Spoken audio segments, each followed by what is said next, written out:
For more than 1,000 years, the resurrected Sith Empire advanced unchecked in deep space. All the while, we Jedi believed the Sith were extinct. Though several self-proclaimed Sith Lords challenged the Republic, they were all fallen Jedi, not true Sith. The true Sith were the biological descendants of the ancient red-skinned race native to Korriban. The true Sith were extinct, except those who fled into exile 900 years ago.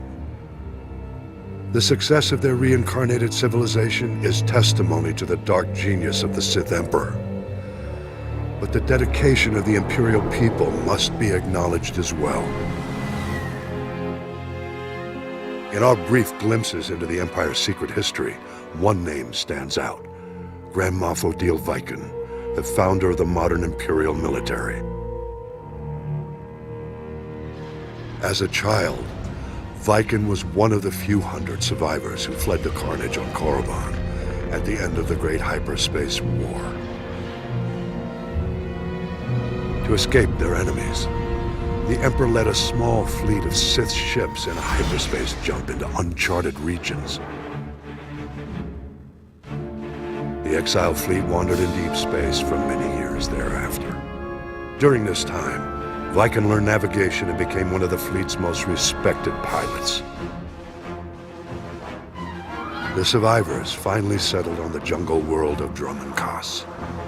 There, the Emperor revealed his vision to build a new civilization of unrivaled efficiency. And he promised his people vengeance.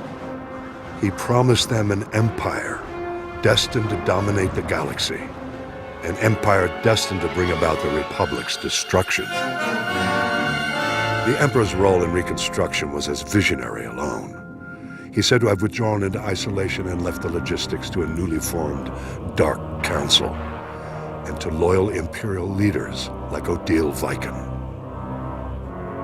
While the Dark Council debated long-term plans in the Sith power structure, the young Viken took on the monumental task of establishing order. Viken drafted every non-Force user of age into the new Imperial military. He then developed the Imperial Military Training Regimen that remains to this day. With his army well-trained, Viken led a campaign to carve a footprint into the wilderness of Dromund Kaas, to create room for the Empire's new capital to flourish. Records suggest that during the campaign, he personally slew a rabid Tyrantatek on the site where the Imperial Citadel stands today.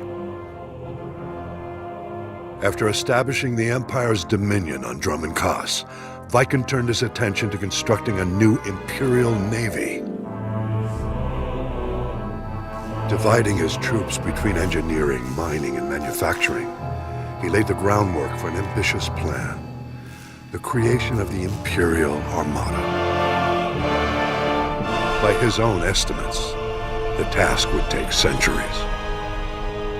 Viken knew he would never see even a fraction of his plan's success. Nonetheless, he garnered the support of the Dark Council and started the work. It was this act which earned Viken the honor of being the first Grand Moff recognized in the new Imperial military. Grand Moff Viken was eventually killed during an Imperial campaign to conquer an alien system in deep space. He died in battle on the bridge of a prototype Star Destroyer, a fitting end to the first Imperial Grand Moff. Though Viken was lost all those centuries ago, his plan and his name lived on to inspire countless generations who marched under the Imperial banner. Viken's story represents the surprising loyalty the Imperial citizens show to an empire in which they will always be subservient to the Sith.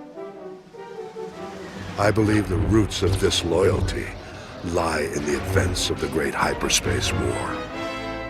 I'll explain my theory in a subsequent report.